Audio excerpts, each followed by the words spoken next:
Sana nashukuru sana kwa swala lako liloniuliza. Mimi ni shuhuda wa matatizo ya pressure.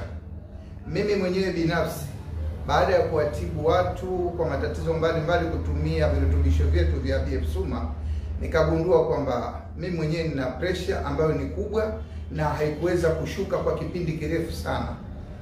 Mimi binafsi nilikuwa nahudhuria kliniki katika hospitali kuu ya Mnazi Mmoja, lakini baadaye nikagundua kwamba viko virutubisho ambavyo naweza kutumia na nikaweza kufanikisha swala hili la pressure yangu ikawa iko sawa.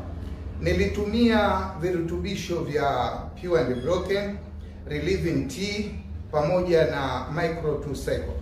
Nilitumia virutubisho hivyo kwa dozi moja tu na sasa pressure yangu iko vizuri, iko normal kabisa na wala sijisikii tatizo lolote.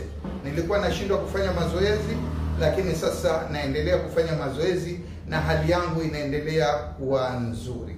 Kwa hiyo hili nalithibitisha kwamba matatizo haya ya pressure virutubisho vipo, na naomba wale wenye matatizo hayo basi watumie hivyo virutubisho na matatizo yao yataweza kuondoka mara moja. Asanteni sana.